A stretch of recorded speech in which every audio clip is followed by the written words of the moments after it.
Επιτόκια. Ναι, υπάρχουν έχετε πολλοί μια παράγοντες. εξήγηση τέλος πάντων?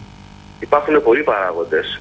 Ένας παράγον πάντα είναι το συμφέρον που εξυπηρετείται, το οποίο εξυπηρετεί την ελίτ των κεφαλαίων.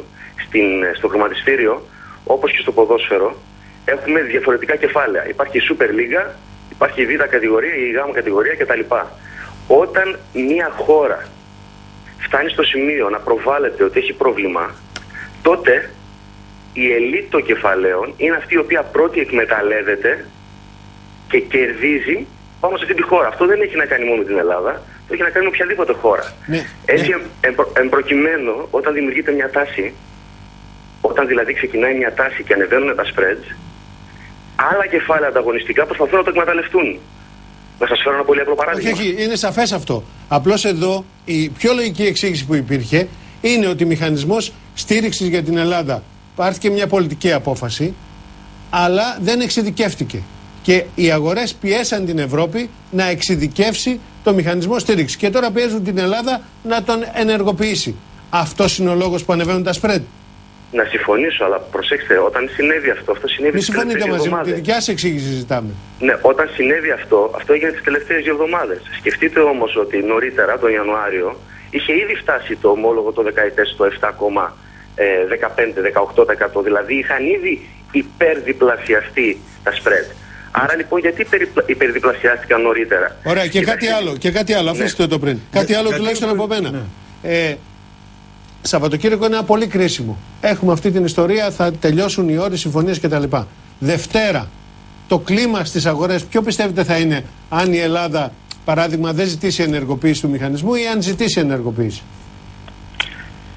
Μπορείτε να μας δώσετε μια εκτίμηση, αν μπορείτε? Κοιτάξτε να δείτε.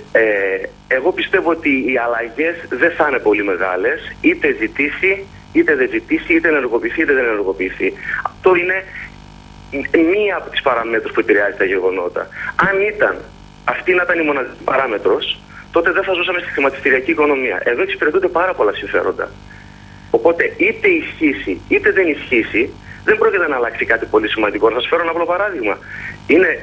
Αυτή τη στιγμή η Ελλάδα θεωρείται η 5η χώρα πιθανότερη προς πτώχευση. Στο top 10 των χωρών αυτών, οι 7 από αυτές τις χώρες έχουν ήδη συνεργαστεί με το Διεθνές Νομισματικό Ταμείο. Και δεν άλλαξε κάτι. Δηλαδή, θεωρούνταν υπερβολικά επικίνδυνες για πτώχευση, συνεργάστηκαν με το ΔΝΤ. Σαφές. Και μετά πάλι το ίδιο συνέβη. Δεν αλλάζει κάτι δηλαδή. Η αγορά δεν πρόκειται να πιστεί από αυτό το πράγμα άμεσα. Να σας ρωτήσω κάτι. Αυτό το διήμερο, τι χρήματα κερδίθηκαν? Το διήμερο δηλαδή εννοώ Τετάρτης, Πέμπτης, Παρασκευής, το τρίμερο αυτό. Από αυτούς που έπαιξαν πάνω στα spread της Ελλάδας. Στα spread σίγουρα όταν υπάρχει μεγάλη αστάθεια υπάρχουν και πάρα πολλά κέρδη. Οπότε τα κέρδη αυτό το διήμερο σίγουρα ήταν πάρα πολύ μεγάλα, αλλά ήταν τεράστια και σε όλο αυτό το διάστημα. Διότι, να σας πω ένα πολύ απλό παράδειγμα. Ας πούμε ότι εσείς είστε μια τράπεζα και έχετε ομόλογα ελληνικά. Μπορώ να έρθω εγώ ως κερδοσκόπος και να σας πω το εξής. Μου τα δανείζεις με ένα μικρό τίμημα για λίγο διάστημα, για 1 μήνα, 2 μήνες, 3 μήνες. Για να τα πάρω εγώ, μου τα δανείζεις. Δανειζόμενα εγώ αυτά, μπορώ να τα πουλήσω. Αν περιμένω πτώση των ομολόγων, τα πουλάω. Όταν τα ομόλογα πέσουν, κερδίζω τεράστια ποσά. Αλλά το κόμιστρο που δίνω για να το δανείσω, για να το δανειστώ, είναι πάρα πολύ μικρό. Οπότε εγώ μπορώ μέσα σε 2 μήνες να κάνω 200-300% επάνω το κεφαλαιό μου. Χωρίς να είχα ποτέ ελληνικά ομόλογα. Χωρίς να έχω καμία σχέση με την αγορά αυτή. Απλά και μόνο γιατί εκμεταλλεύομαι μια τάση. Μάλιστα. Το παιχνίδι που στείνεται πάνω στην αγορά ομολόγων είναι τεράστιο. Υπάρχουν πάρα πολλά προϊόντα που εκμεταλλεύονται. Γιατί ξέρετε, εσείς ζείτε μέσα σε όλη αυτή την κατάσταση, αλλά εμείς και ο περισσότερος κόσμος έχουμε άγνοια, γιατί εντάξει, δεν είμαστε ούτε επενδυτές, ούτε κερδοσκόποι, ούτε χασοσκόποι. Να σας δώσω ένα στοιχείο συνταρακτικό. Το χρηματιστήριο είναι στοίχημα, έτσι. Τα στοιχήματα. Ελάτε, σας ακούμε. Λοιπόν, τα στοιχήματα για πτώση του ευρώ αυξήθηκαν το τελευταίο διάστημα στο υψηλότερο επίπεδο όλων των εποχών.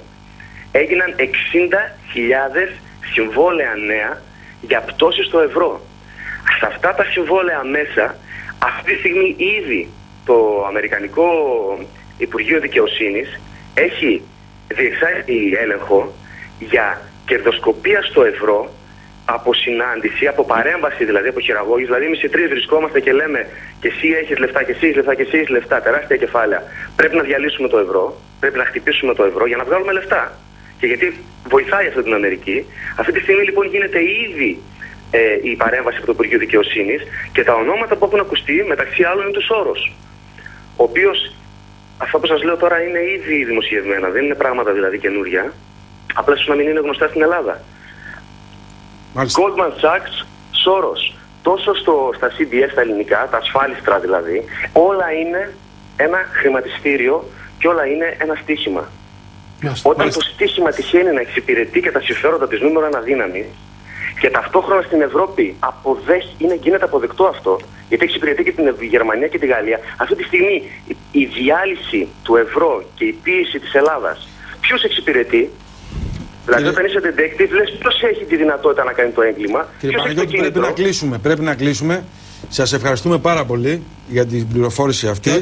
Και όταν με το καλό έρθετε εδώ, θα έχουμε περισσότερο χρόνο να τα πούμε. Βέβαια. Γιατί η απόσταση και η πίεση που υπάρχει για μας είναι μεγάλη. Σας ευχαριστούμε πάρα πολύ από την Αθήνα.